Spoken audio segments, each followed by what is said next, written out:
Sage Wonder coming at you from my van down by the river. So I had to take another take on this video because apparently I can't talk about Tommy Robinson without losing my mind and screaming into the phone. Now, let's hope I don't. I'm going to try to tone it down a little bit because I don't want to be shut down. I need to be as anger-filled and as strongly spoken as I can be without being so radical as to get kicked off of YouTube. So,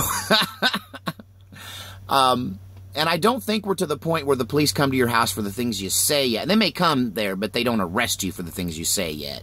They may hassle you, the Phoebes.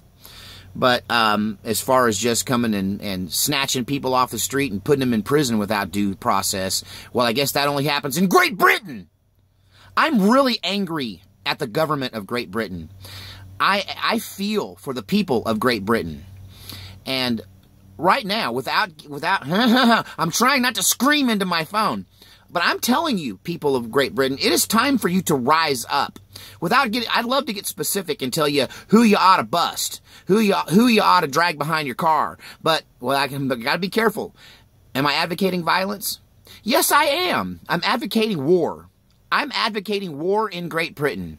It is time for you to rush your armories, arm your people, overthrow your government, try these treasonous bastards who have sided with the jihadists, and put an end to this treasonous tyranny in your own country. You outnumber them. You have them covered. It doesn't matter that they have the guns. Take the guns away from them and use them on them.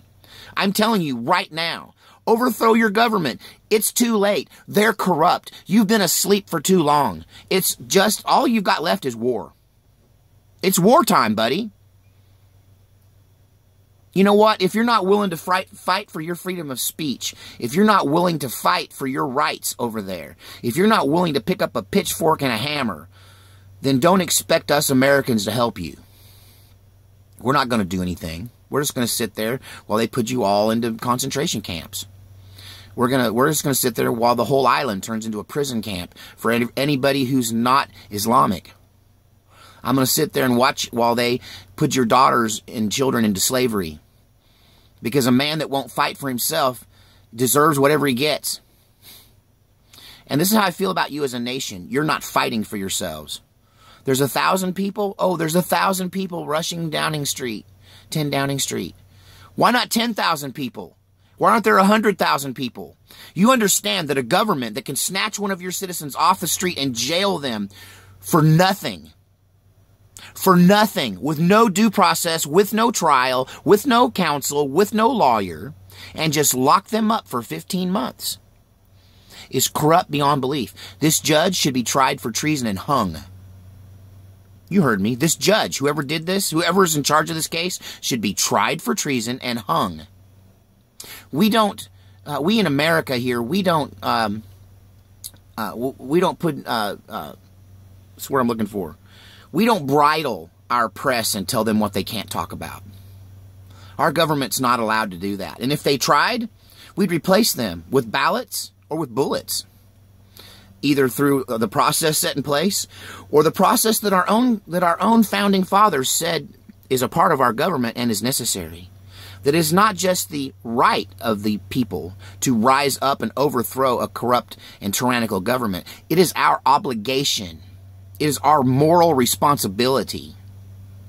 You understand that this snatching of Tommy Robinson isn't the problem. It's a symptom of a much deeper issue that somehow this pro-jihadist government has taken control of your country. And they're siding with these people that have come out of other countries to your nation. They're siding with them and their ways. They're letting them turn your country into Islamistan, the United Kingdom of Islamistan. You need to either overthrow your government now or get your passport and start selling all your stuff and get a visa and go to some other country. Because your country doesn't exist anymore. And the only way you're going to get that country back is if you fight for it. Pitchforks, hammers, charge the gates. Don't just stand in front of the gates and climb on them. Rig up some homemade explosives and blow the freaking gates and storm the place. Seriously, are you people all just brain-dead idiots? Are you just a bunch of nose pickers, a bunch of mouth breathers? Do you not know how to defend yourselves? Do you not know what needs to be done? Are you cowards? I'm starting to think you might be. I never had that opinion of British people, honestly. Some of the most, well, side story, I knew a man down in Texas, the only owner of a 1,000-yard rifle range in private hands in the state of Texas. The host of a thing called the Sniper Challenge every year, and a place where I went and shot 3-gun match there, and I founded an IDPA club there, a pistol club, out of his range. And this guy was a Brit. He was a member of the Royal Marines and a helicopter sniper. He was also a mercenary in the Blood Diamond Wars, and probably the most blooded veteran I've ever stood in the same room with and talked to. Not much less get trained by. Yes, he did help train me. And this man was no coward. He's probably coming unhinged. You know, I haven't seen him in a decade, and he and I are about the same age. He might have been about the same age, maybe a little older than me, maybe 10 years. So he's still kicking for sure. This guy, he's got to be chomping at the bit. He's got to be wanting to put together a mercenary army and go in there and overthrow his own government. Although I feel like he walked away from them 20 years ago. You know, I had a conversation with him, and he said, you know, I had a lot of money when I left the Diamond Wars. And I said, oh, they paid pretty good. And he goes, well, let's just say some diamonds fell off the truck. But, yeah, he said, I could have moved anywhere in the world. And I said, why did you choose West Texas? And he said, because it's the last free place on earth. He said, America's the last free place on earth. And of all of the states, Texas is the last and most free of all of the states. So I don't have a problem with British people. I cannot believe that that there's not some soccer hooligans, you know, some bar brawlers, some guys like Tommy Robinson who aren't ready to, like, I don't know, acquire some weapons one way or the other and start an active campaign to destroy the forces that protect the corrupt government that's ruling your country.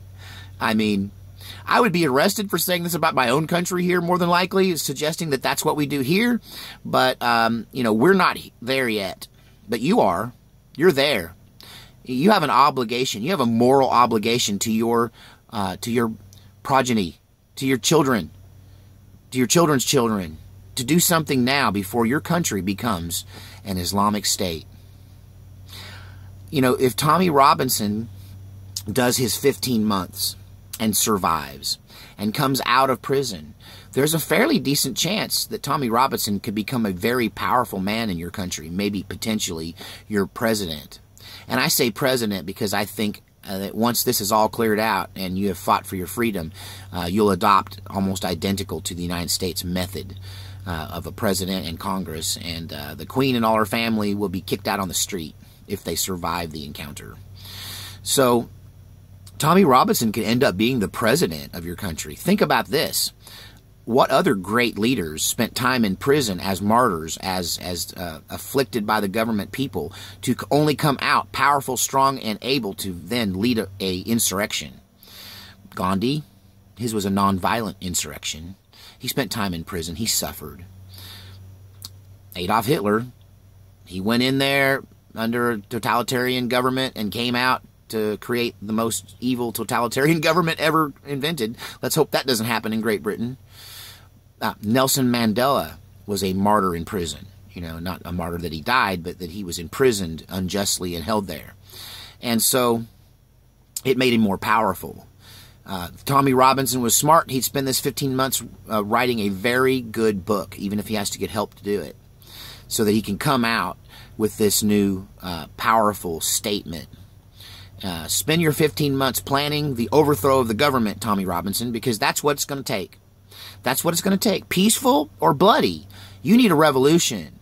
You're not going to get where you want to be without a revolution. They're going to continue to rape your daughters and cover it up. They're going to continue to give these immigrants favored status over citizens. They're going to continue to take away your rights until you live in an Orwellian 1984 dystopian society where you got to ask permission to go to the bathroom. God save the United Kingdom. And God help Tommy Robinson.